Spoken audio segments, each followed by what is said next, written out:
صرف 27 کا ذہن نہیں بنانا، آپ نے رمضان المبارک کی آخری عشرے کی تمام تاکراتوں کو وہی ویلیو دینی ہے جو لوگ 27 کو ویلیو دیتے ہیں۔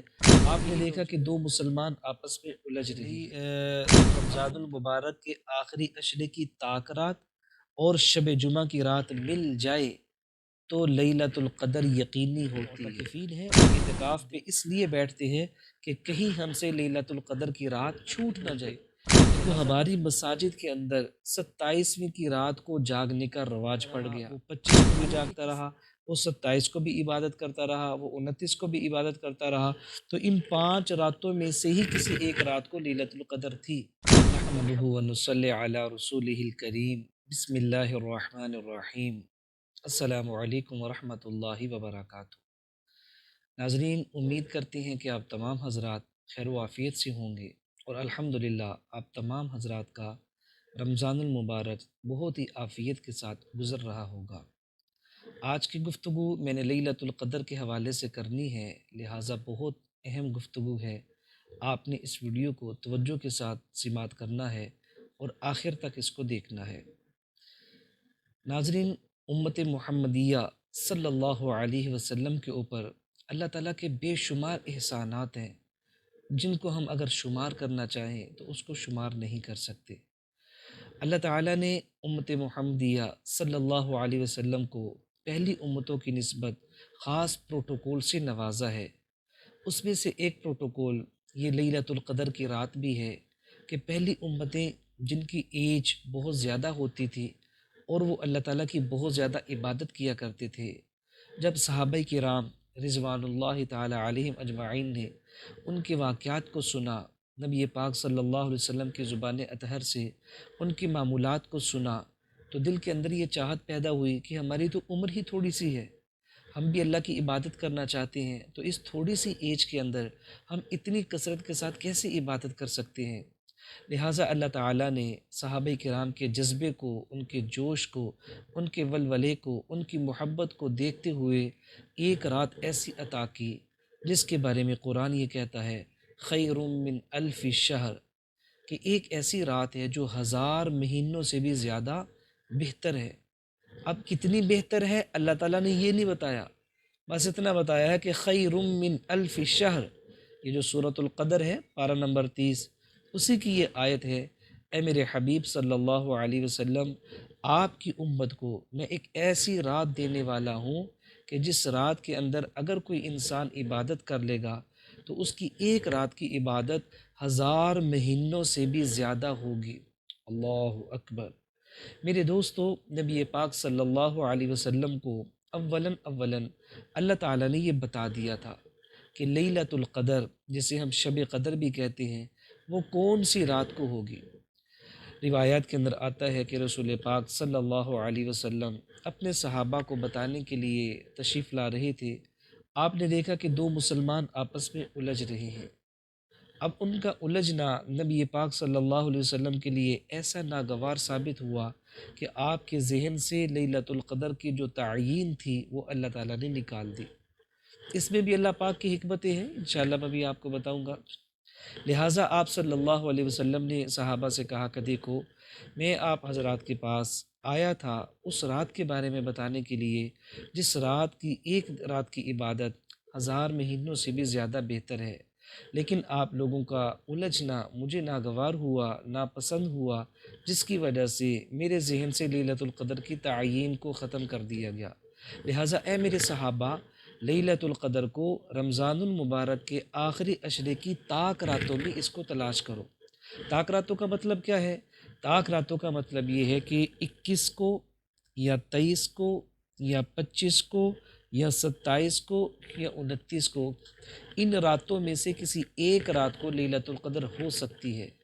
میرے دوستو، یہاں پہ میں یہ بھی سمجھانا چاہوں گا، ہم دین کو چھوڑ کے بہت ساری چیزوں کے اندر رسم و رواج کے پیچھے، فیشن کے پیچھے، ٹرینڈ کے پیچھے چلے ہوئے ہیں۔ بالخصوص میں، آپ، یہ بر صغیر والے، پاکستان والے، ہندوستان والے، بنگلہ دیش والے، یہ جو بر صغیر کے لوگ ہیں یہ ٹرینڈ کو زیادہ فالو کرتے ہیں۔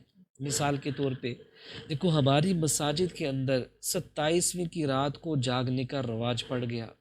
حالانکہ کسی بھی صحیح حدیث سے یہ ثابت نہیں ہے کہ رسول پاک صلی اللہ علیہ وسلم نے فرمایا ہو کہ لیلۃ القدر 27ویں کی رات کو ہی ہوگی۔ میں یہ چاہتا ہوں کہ یہ آواز ہر مسجد کی ہر ممبر سے لگنی چاہیے، چاہے وہ کسی بھی مسلک کی مسجد ہو۔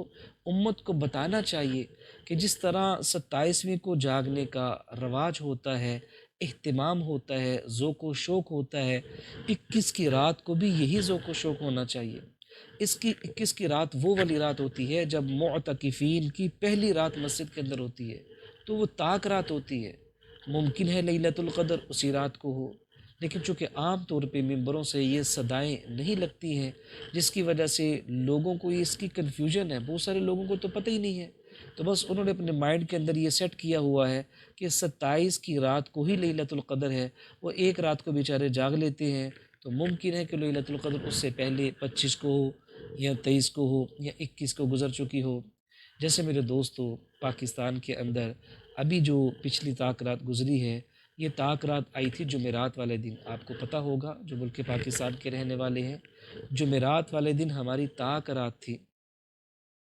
تو جمعرات والے دن جب طاق رات ہوئی تو علامہ ابن تیمیہ رحمہ اللہ، بہت بڑے امام گزرے ہیں، وہ فرمانے لگے کہ جب رمضان المبارک کے آخری عشرے کی طاق رات اور شب جمعہ کی رات مل جائے تو لیلۃ القدر یقینی ہوتی ہے۔ اب دیکھیں، اگر یہ اس جمعرات کو، جو جمعرات گزری ہے، اگر یہ لیلۃ القدر تھی تو کتنا بڑا نقصان امت کا ہو گیا کہ جو لوگ ذہن بنا کے بیٹھے ہوئے ہیں کہ ہم نے 27 کی رات کو عبادت کرنی ہے، وہ تو 25 کو گزر چکی، ان کا کتنا نقصان ہو گیا۔ اور اگر ہمارا یہ اہتمام شروع سے ہر طاق رات کو جاگنے کا ہوتا تو ہم 25 کو بھی عبادت کر چکے ہوتے۔ آج 27 ہے، 27 کو بھی ہم عبادت کرتے اور 29 کو بھی عبادت کرتے۔ لہٰذا میرے دوستوں، میں آپ سے درخواست کروں گا کہ ہم دین کو سمجھنے کی کوشش کریں۔ لہٰذا حدیث پاک کے اندر جو فرمایا گیا ہے وہ یہی فرمایا گیا ہے کہ آخری عشرے کی طاق راتوں میں اس کو تلاش کرو، اور اس کی حکمت یہی تھی کہ اللہ پاک نے نبی پاک صلی اللہ علیہ وسلم کی ذہن مبارک سے اس لیے نکالا تاکہ امت اور زیادہ رغبت کے ساتھ عبادت کر سکے۔ اور معتکفین کا جو اعتکاف ہے اس کی لاجک بھی یہی ہے کہ جو معتکفین ہیں وہ اعتکاف پہ اس لیے بیٹھتے ہیں کہ کہیں ہم سے لیلۃ القدر کی رات چھوٹ نہ جائے۔ لہٰذا ہر اعتکاف کرنے والا وہ ماشاءاللہ طاق رات کو جاگنے کی کوشش کرتا ہے۔ تو بھئی ہمیں بھی خیال کرنا چاہیے کہ جتنی طاق راتیں ہیں، ہر طاق رات کو ذوق، شوق اور رغبت کے ساتھ ہمیں عبادت کرنی چاہیے۔ جو ہم نے رواج بنایا ہوا ہے کہ صرف اور صرف 27 کی رات کو ہی جاگنا ہے، یا 27 کی رات کو ہی عبادت کرنی ہے، یا 27 کی رات کو ہی مساجد کے اندر ہم نے پہنچنا ہے، یہ میں دوبارہ عرض کروں، یہ ہمارا رواج ہے، یہ ٹرینڈ ہے، اس کا کوئی خاص فائدہ نہیں ہے۔ اس رات کو عبادت کرنے کا تو ہمیں فائدہ مل جائے گا، لیکن یہ یقینی بات نہیں ہے کہ لیلۃ القدر ملی یا نہ ملی۔ لیکن اگر کسی بندے نے ہمت کوشش کر کے، تھوڑا سا مجاہدہ کر کے صرف 5 راتوں کو پکڑ لیا، 5 راتوں کو کور کر دیا، تو الحمدللہ یقینی طور پہ کہا جا سکتا ہے کہ اس بندے کو لیلۃ القدر مل گئی، کیونکہ نہ وہ 21 کو بھی جاگتا رہا، وہ 23 کو بھی جاگتا رہا، وہ 25 کو بھی جاگتا رہا، وہ 27 کو بھی عبادت کرتا رہا، وہ 29 کو بھی عبادت کرتا رہا، تو ان 5 راتوں میں سے ہی کسی ایک رات کو لیلۃ القدر تھی۔ اب الحمدللہ وہ 5 راتوں کو اللہ تعالیٰ کی عبادت کرتا رہا، تو اس بندے سے لیلۃ القدر فوت نہیں ہو سکتی، اور ایک رات کی اس کی عبادت 1000 مہینوں سے بھی زیادہ۔ اب وہ کتنی زیادہ ہے یہ اللہ کے علم پہ، یہ آخرت میں پتہ چلے گا، یہ جب نامہ اعمال کے اندر کھل کے سامنے آئے گا تب پتہ چلے گا کہ وہ کتنی بہتر تھی۔ اس لیے میں آپ سے یہ گزارش کرنا چاہوں گا، آپ نے ساری گفتگو کو توجہ سے سنا ہے، آئندہ رمضان میں انشاءاللہ اللہ تعالیٰ میری بھی زندگی دے، اللہ تعالیٰ آپ سننے والوں کی بھی زندگی دے، اور دیکھو بھی جتنے ہمارے عزیز و اقربا، دوست، یار، احباب ہم سے بچھڑ چکے ہیں، پچھلے رمضان میں ہمارے ساتھ تھے، اس رمضان میں ہمارے ساتھ نہیں ہیں، دعا کرے اللہ پاک ان کی کامل بخشش اور مغفرت فرمائے، اور جن کی بخشش ہو چکی ہے اللہ کریم ان کے درجات کو بلند فرمائے۔ لیکن انشاءاللہ اگلے رمضان میں اللہ پاک نے توفیق دی تو ان باتوں کو آپ نے فالو کرنا ہے۔